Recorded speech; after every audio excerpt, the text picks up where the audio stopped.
tarde a todos que estão acompanhando essa conversa nossa.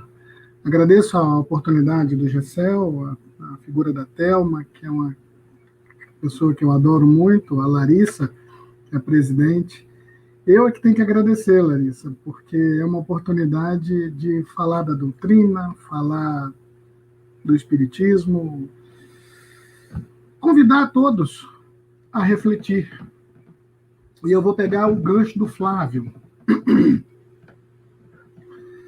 Ele disse que os espíritos estejam com o nosso irmão Orion, que a luz divina esteja com todos nós, né? Que estejamos todos sob a proteção do Divino Mestre Jesus, todos os dias, durante toda essa passagem pelo vaso denso da matéria. Eu vou pegar o gancho do Flávio. Flávio disse uma coisa interessante nessa leitura do Emmanuel, psicografada pelo Chico, que nós devemos renovar, melhorar a nossa casa íntima, nos melhorarmos, nos reformarmos para melhor. E ele disse outra coisa muito curiosa, muito interessante, que completa isso. Não é uma questão de religião.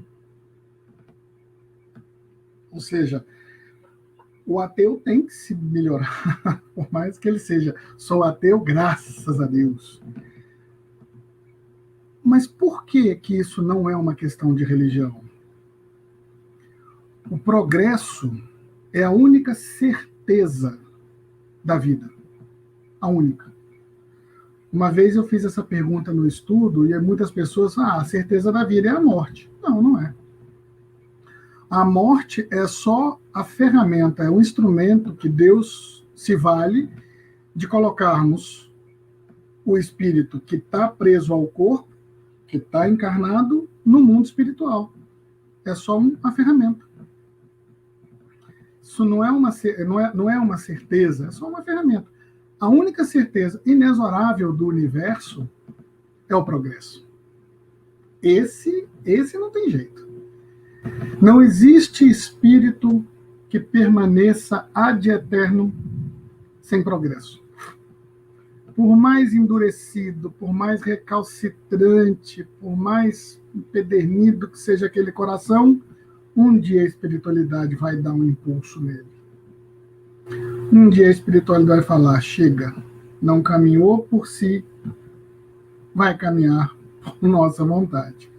Então o progresso é a certeza do caminho.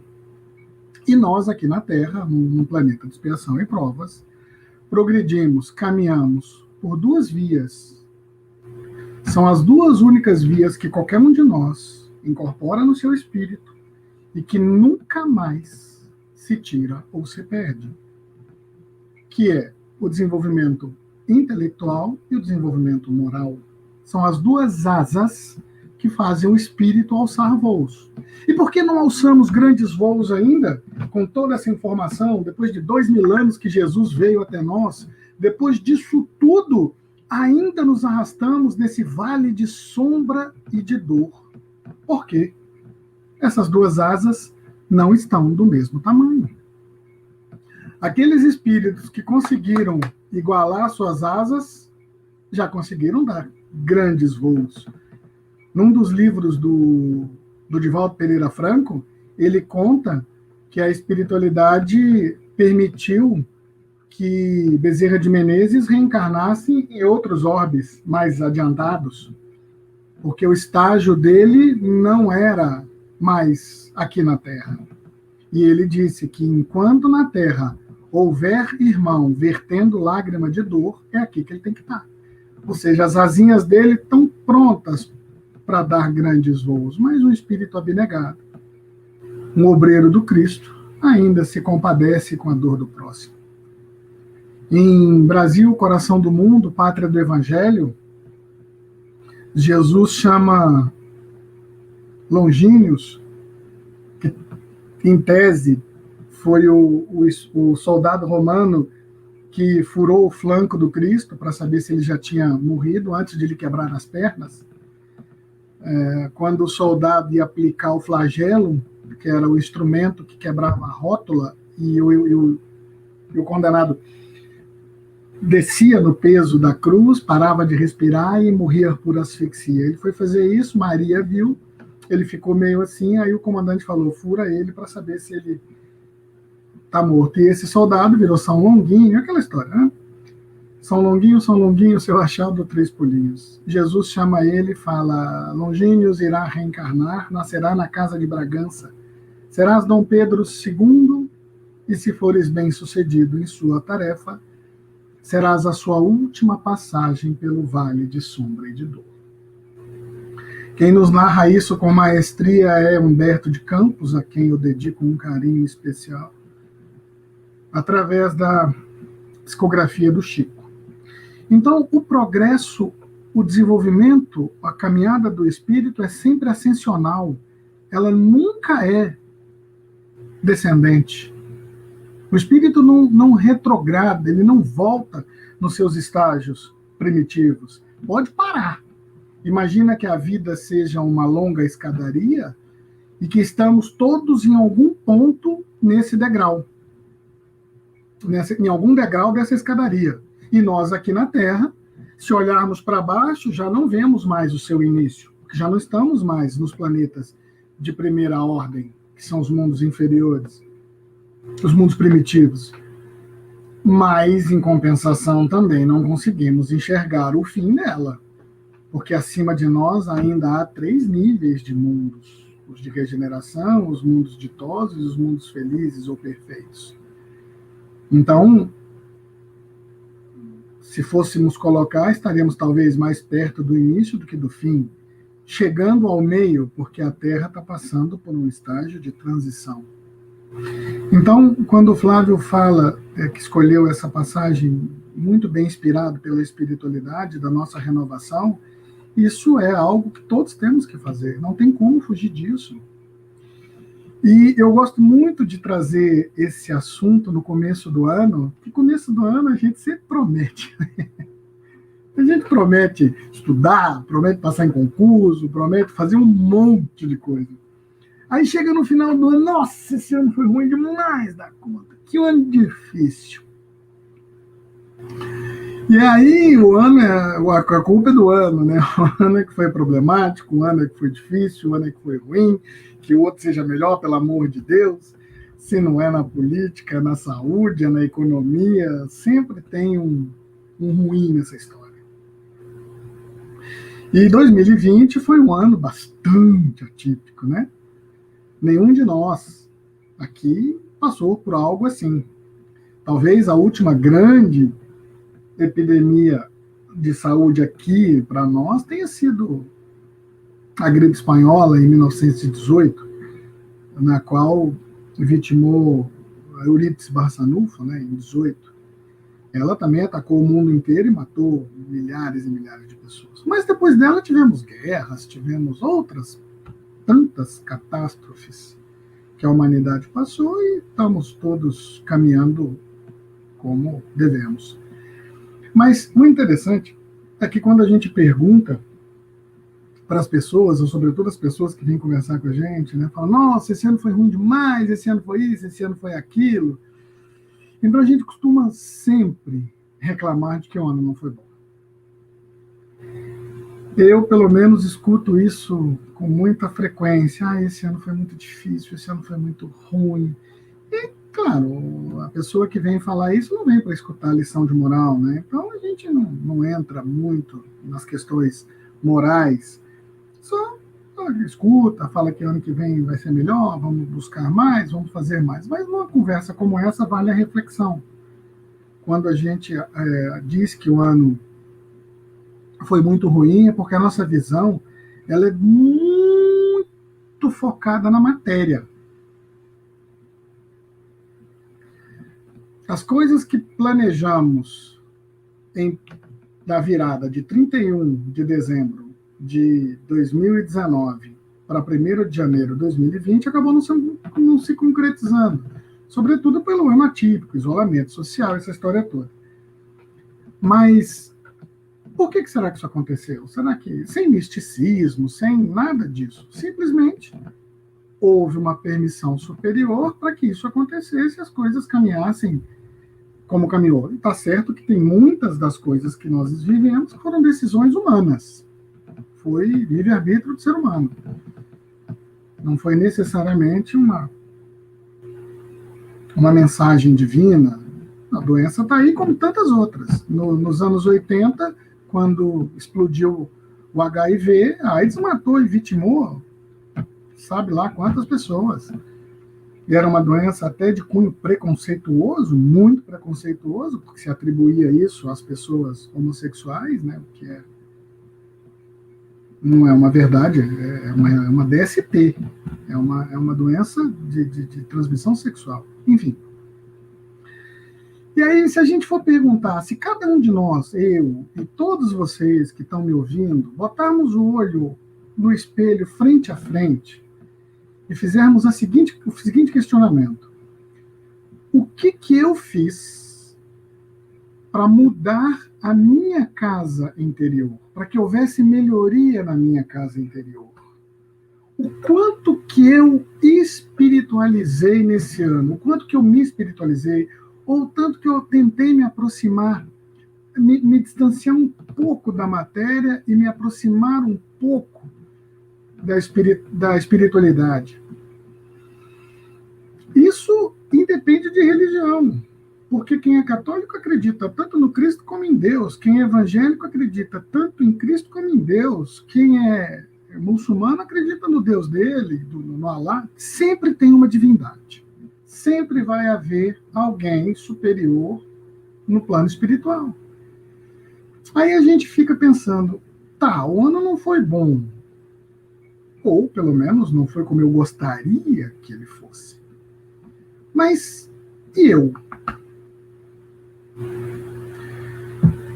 De 1º de janeiro de 2020 a 1º de janeiro de 2021, o quanto que eu operei a minha transformação interior? Como que foi essa transformação interior? Ela está exatamente estagnada? Eu me preocupei mais com a matéria e menos com o espírito, mais com o espírito ou menos com a matéria? É aí que a gente entra na questão da transformação interior. Nós ainda não temos esse hábito de fazer essas avaliações morais, essas transformações psíquicas, a reforma íntima. O espiritismo, no meu ponto de vista, ele tem informações que nos facilitam. Por isso que eu sigo a doutrina, não foi só pelo fato de ter nascido em berço espírita. Conheço várias pessoas que nasceram em berço espírita e que nunca professaram, nunca seguiram, nunca fincaram o pé na doutrina, nem nos estudos e nem nos trabalhos. Mas quando eu comecei a estudar e comecei a ver os seus ensinamentos, eu falei, esse negócio faz muito sentido. Eu era garoto. Isso faz muito sentido. Então, finquei o pé na doutrina e ela nos traz esse consolo. Sobretudo quando a gente faz reflexão sobre a lei de causa e efeito. Quando botamos à luz da razão a lei de causa e efeito, a gente começa a perceber que aquilo que não está bom hoje e que não teve nada que justificasse no hoje, a explicação tem que estar no ontem. Porque o hoje é o efeito do ontem. O ontem foi a causa, hoje é o efeito. E aí que vem o pulo do gato. Se o ontem foi a causa e hoje o efeito, significa que o hoje vai ser a causa de algum dia se operar o efeito. Então, quando pensamos na lei de causa e efeito, fica muito fácil a gente entender a necessidade de fazermos essa transformação interior, de renovarmos o nosso íntimo, de preocuparmos com a nossa casa íntima, o nosso espírito. A gente faz promessa, faz plano, quer mudar tudo, quer uma casa nova, quer um carro novo, quer uma viagem dos sonhos, quer o concurso dos sonhos, quer um monte de coisa. Mas, se fôssemos analisar o capítulo 6 do Evangelho segundo o Espiritismo, onde tem duas coisinhas muito simples que Jesus nos pede, embora ele assine como espírito de verdade, né? Também não vou entrar na polêmica se o espírito de verdade é ou não Jesus.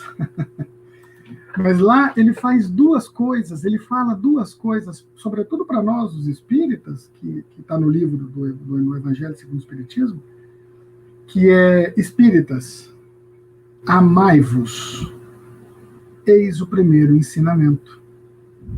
Instruí-vos, eis o segundo ensinamento. São coisas muito simples para entender. Agora, uma dificuldade imensa para pôr em prática. Sobretudo por conta das nossas próprias mazelas morais, né? Jesus disse: se a nossa fé fosse do tamanho de um grão de mostarda,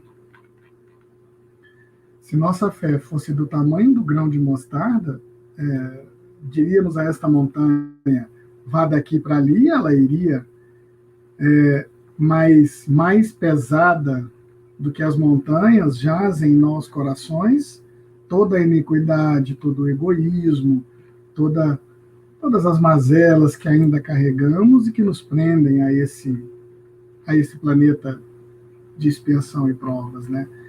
Então a gente promete muita coisa, promete não brigar mais tanto com a mulher, não encher tanto o saco por causa de bobagem, não ficar perturbando os meninos, ser menos isso, menos aquilo, mas e eu, né?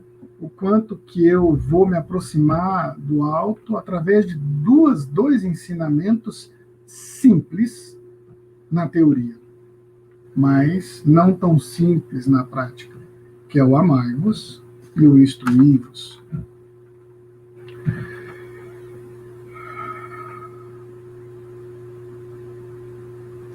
E aí a gente começa a entender que a nossa vida, imaginemos que a nossa vida seja um livro.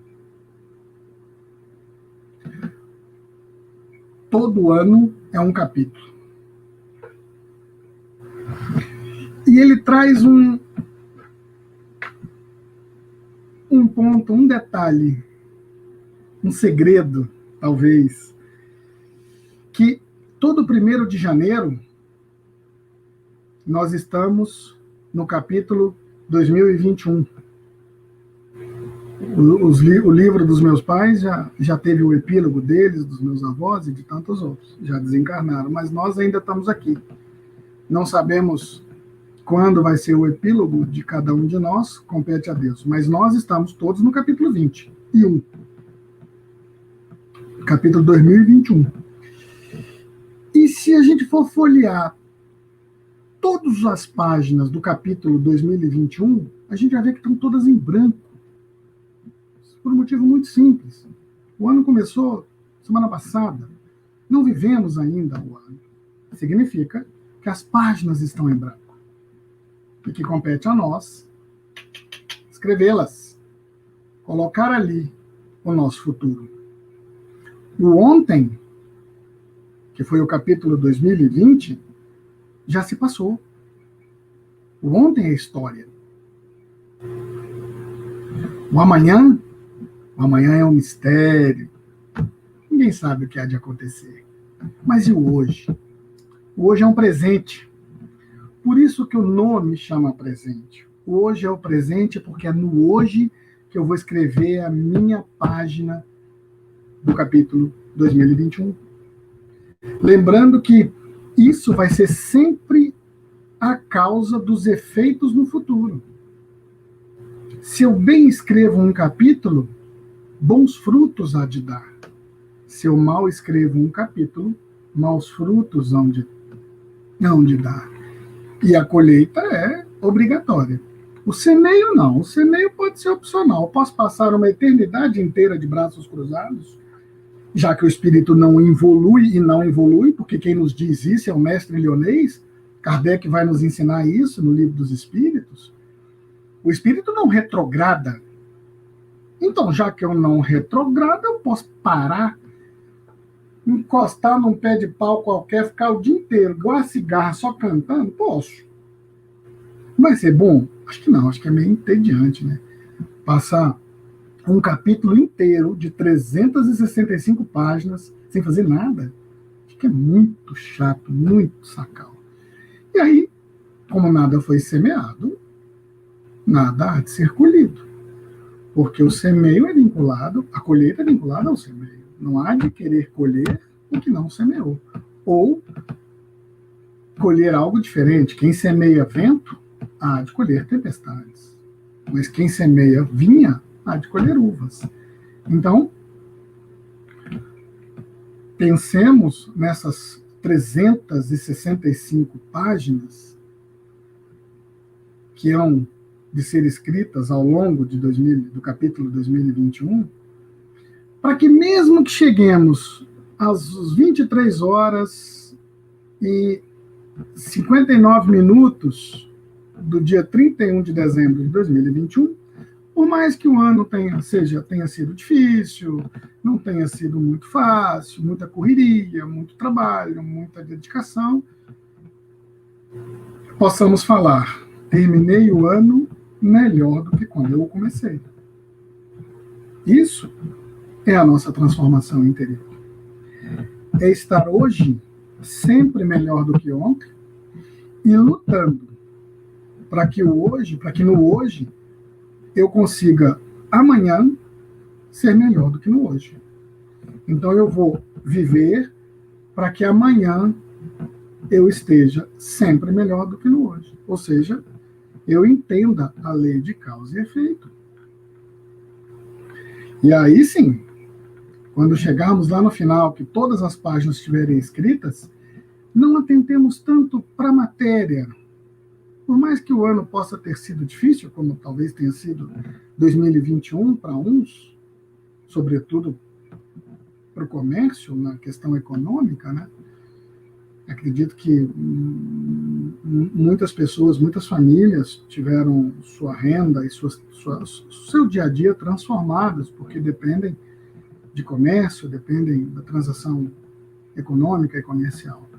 Mas, tendo fé e a certeza de que Deus, sendo onisciente, onipotente, onipresente, infinitamente bom, sábio e justo, jamais há de infligir a qualquer um de seus filhos um mal desnecessário, ou uma dor desnecessária, ou um problema desnecessário. Isso não acontece.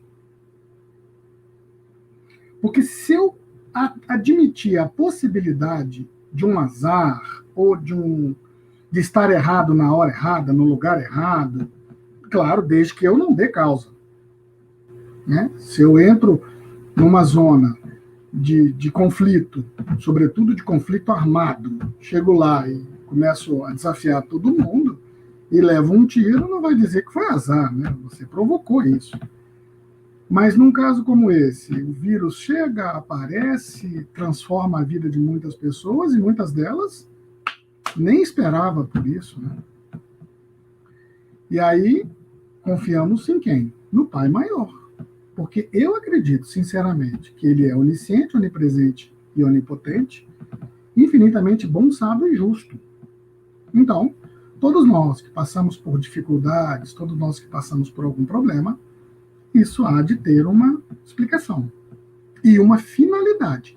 Porque senão ele deixaria que uma de suas criaturas sofresse males desnecessários.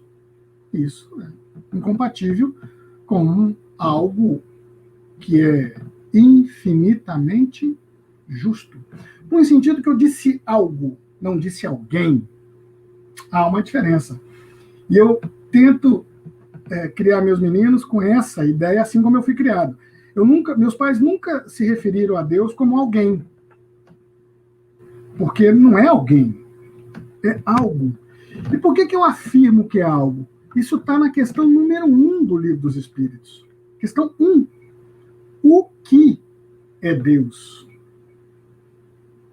Lá está escrito o que é Deus, e não quem é Deus. Porque se fosse quem, Kardec teria que responder, ou o espírito que estava respondendo, teria que personificar a divindade, colocá-la numa figura humana, né? E quem é o próprio Criador, que ninguém consegue ainda entrar nos mistérios da divindade, porque não temos capacidade para isso, e Kardec coloca isso muito bem colocado no Livro dos Espíritos. Então, o que é Deus? Inteligência suprema, causa primária de todas as coisas. Se há uma inteligência suprema, ele tem todos esses atributos. Tendo todos esses atributos, não há de ser plausível a gente imaginar que uma dificuldade qualquer tenha sido fruto simplesmente de azar ou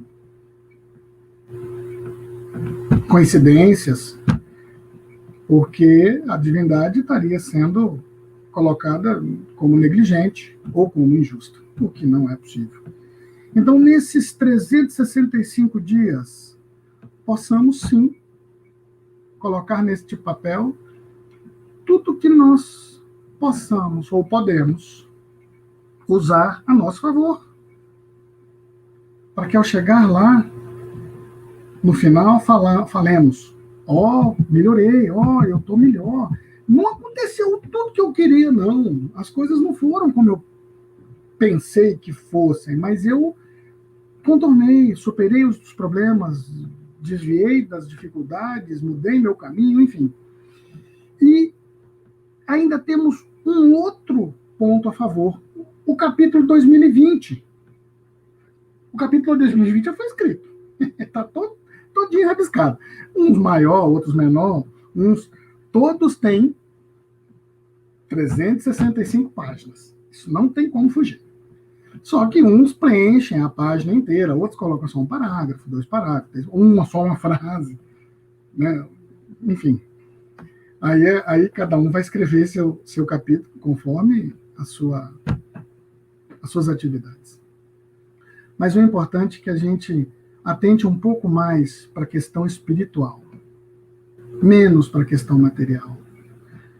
Para que essa reforma que o Flávio falou no início, quando ele abre a nossa conversa, para que isso fique cada vez mais, que essa luz fique cada vez mais vibrante dentro de nós. Os primeiros degraus sempre são mais difíceis. Você vai começar a correr, os primeiros dias, o corpo dói, a mente pede para parar, vem aquela preguiça medonha de falar: hoje não, qualquer coisa é motivo, porque não é fácil operar transformações, sobretudo grandes transformações. E a transformação moral é uma grande transformação. Isso não tem como. Se fosse fácil, nós aqui não estaríamos há tanto tempo nos esbarrando com as nossas próprias mazelas morais. Já se vão 2000 anos que Jesus esteve conosco e ainda não exercemos 2 coisas simples: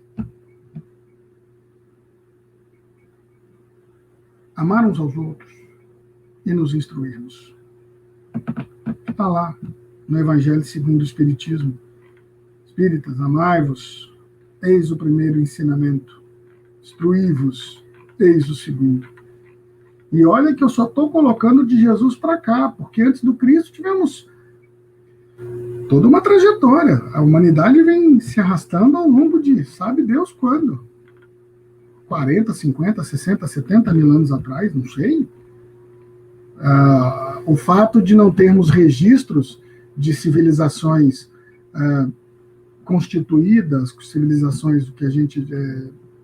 não modernas, né, mas civilizações, né, que não sejam tribos nômades como os pré-históricos, o fato de não termos esses registros não significa que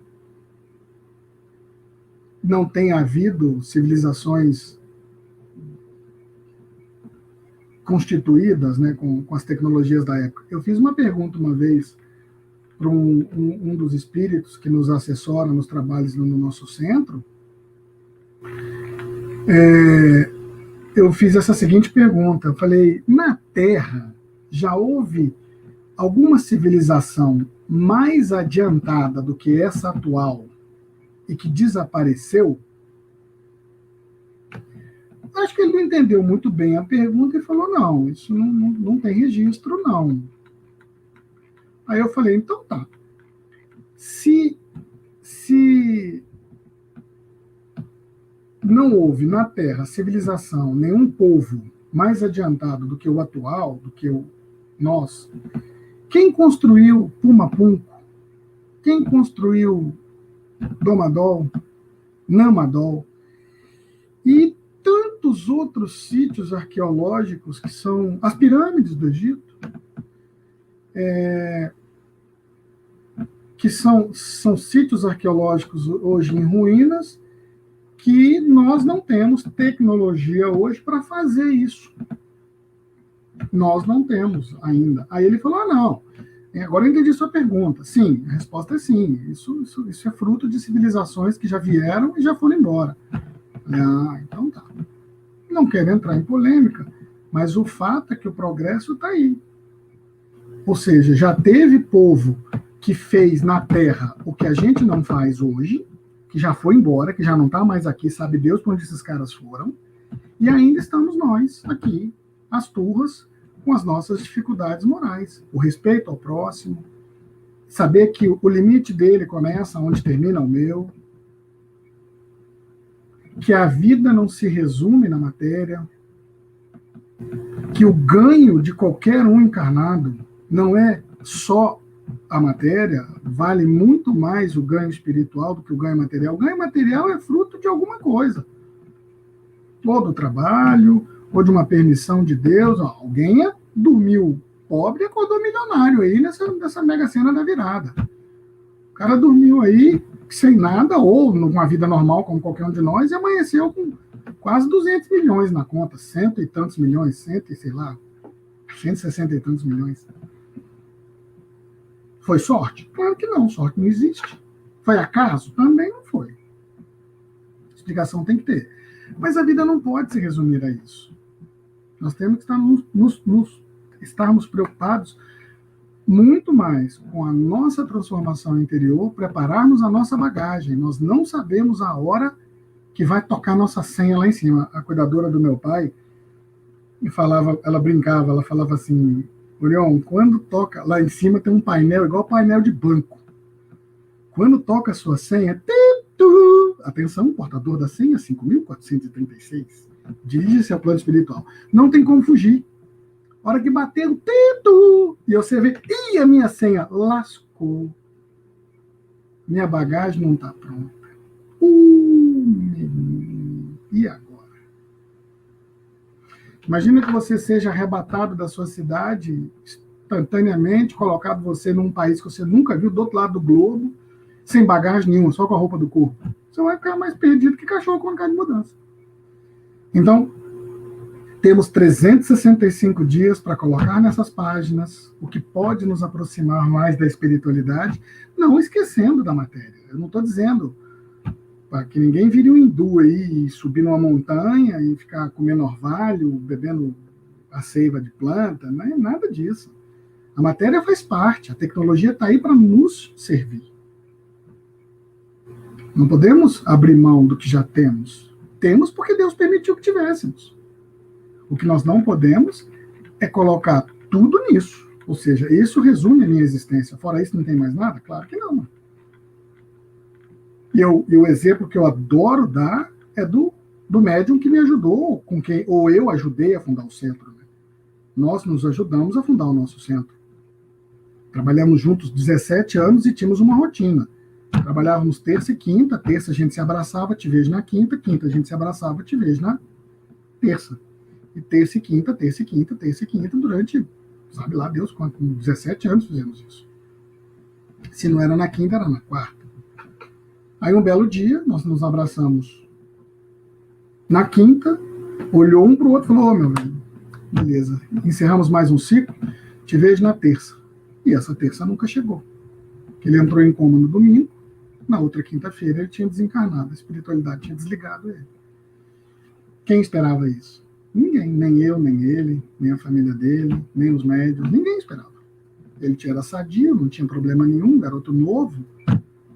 Então, nós não sabemos. E temos 365 dias. Aqueles que já começaram, ótimo, continua.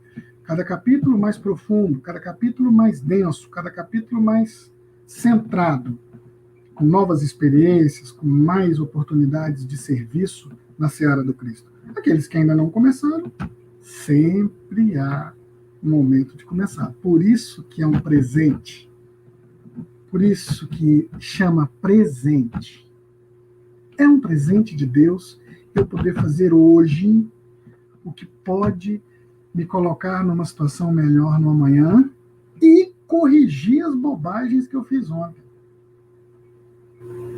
Certo dia, durante os trabalhos mediúnicos, estava conversando com o irmão, a gente faz um trabalho que é popularmente dentro da doutrina chamado de desobsessão.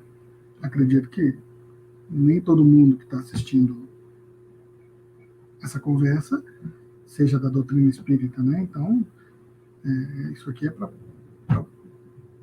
o público, né? Então, aqueles que não são, a desobsessão é um trabalho onde a gente acolhe amorosamente os espíritos desencarnados que ainda caminham na dor e no sofrimento, com vínculos com os que estão encarnados, enfim. E a gente vai conversando, tem um diálogo, ele se manifesta através de um médium, e a gente começa a dialogar. E ele tocou exatamente nesse ponto comigo. Ele, você vem falar de perdão, você vem falar de coisa para mim, você matou, sabe lá Deus quando, e não tem muito tempo.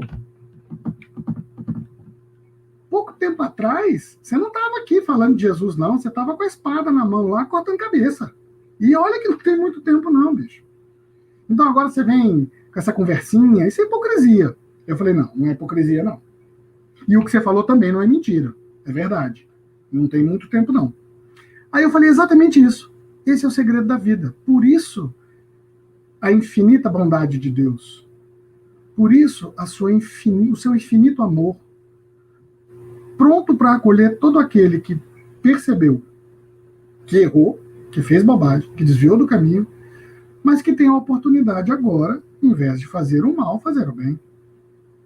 Então eu falei para ele, como eu não posso desfazer as coisas que eu fiz, as cabeças que eu cortei, as vidas já foram ceifadas, esses espíritos já voltaram para o plano espiritual, eu não tenho como fazer eles desfazer as bobagens, eu posso agora conversar com você e te acolher, trazer você para perto e não expulsá-lo, não afastá-lo como um mal. É um irmão como eu. Não sou seu irmão, não. É sim, é meu irmão, por um motivo muito simples. Temos em Deus o mesmo Pai Criador. Isso nos faz irmão. Aí você vai conversando, vai explicando que nessa relação de causa e efeito, relação do passado com o presente, não podemos voltar no tempo, mas podemos ganhar tempo. Nós podemos nos adiantar nos resgates e no pagamento das nossas dívidas, de acordo e conforme nos dediquemos à seara do Cristo, ou dediquemos ao acolher ao próximo, a trazer para perto de nós todo aquele que caminha à margem do Evangelho de Jesus. Como diz no Evangelho, Jesus largaria as 99 ovelhas para buscar uma que se desviou. Que sejamos, façamos isso com o próximo, né? Se um dia nos acolheram e nos tiraram deste mundo de violência ou de dor e sofrimento e nos trouxe para perto da seara do Cristo, que nós agora possamos fazer também com o próximo, né? É só uma questão de dedicação. É uma maneira? É uma maneira. Não é a única. Tem centenas de outras. Mas é assim que nós vamos construindo a nossa bagagem e nos dedicando menos à matéria do que ao espírito. Menos à matéria e mais ao espírito. Menos à vida material, intelectual, mais à vida moral, mais à vida espiritual. E aí, nessa brincadeira, a gente vai preparando a nossa bagagem. E aí vem os pedidos que nós fazemos no começo do ano, né? Os pedidos e promessas. Eu costumo dizer, tem um brocardo da doutrina que diz assim: muito cuidado com o que você pede. Muito cuidado com o que você pede. Porque o seu pedido pode ser atendido. E se seu pedido for atendido? E aí? Então, muito mais importante do que nos concentrarmos no pedido é o que vem desse pedido. Uma reflexão muito simples, por um motivo muito tranquilo. Vamos pegar como exemplo o ano de 2020. Quem, em sã consciência na Terra, dos 7 bilhões, pediu uma pandemia mundial? Quem? 7 bilhões. Eu quero uma pandemia porque eu quero me isolar, eu não quero ver ninguém. Ninguém em sã consciência fez isso. Então não pedimos pandemia. Quem pede fome? Quem pede guerra? Quem pede violência? Quem pede tudo que a gente ainda vive? Mas ninguém pede isso. Ninguém. No entanto, estamos aí, as turras com tudo isso. Algum motivo tem que ter. Então, o que a gente pede a Deus? A gente pede força. Deus, dai-nos força. Na prece de Cáritas, né? Força aos que passam pela provação. Dai-nos força, aquele que ainda passa pela provação. A gente pede força. Mas será que a gente sabe quando ele nos deu força? A gente quer força para quê? Geralmente a gente pede força para que nós nos destaquemos na sociedade, né? Sejamos alguém, ou tenhamos ou sucesso no trabalho ou na sociedade. Mas muitas vezes a força que Deus vai nos dar é a força para superar o nosso egoísmo, ou a nossa vaidade, ou a nossa prepotência de nos colocarmos acima dos outros. E muitas vezes dá o bom dia para o porteiro do prédio, para o ascensorista do elevador, para a copeira que nos leva o café no trabalho. Às vezes dá bom dia, olhar no olho dessa pessoa e falar: bom dia, está tudo bem?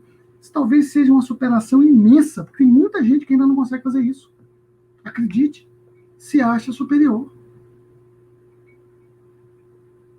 Tem muita gente que tem dificuldade de olhar para uma pessoa que está socialmente bem mais abaixo e conversar de igual para igual. Olhar no olho e falar: está tudo bem? Então, força para superar uma mazela dessa. Por mais que a pessoa esteja no topo da sociedade, às vezes ainda não consegue dar um bom dia. Não teve um juiz que processou o condomínio porque o porteiro não chamava ele doutor? Ele processou o condomínio. Quase perdeu o emprego? Quase perdeu o emprego. Quase deixou de ser juiz? Quase. Faltou muito pouco. Mas ele fez isso. Independente das consequências dos outros, que têm um pouco mais, ou que tiveram mais bom senso, ele não teve. Então, às vezes, dar um bom dia para o porteiro é superar isso. Às vezes a gente pede força, aí o que Deus vai nos dar? Vai nos dar força? Não.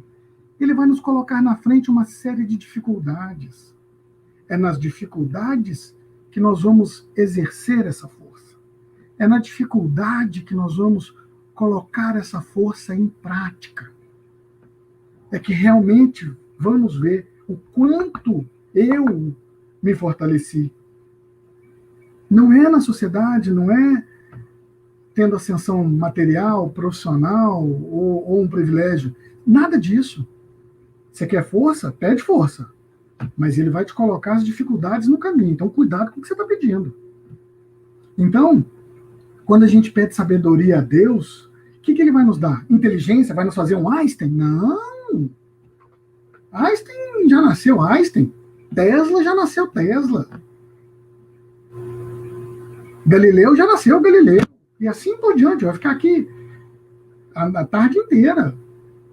Esses caras já nasceram assim. Então, quando a gente pede sabedoria, o que Deus nos dá?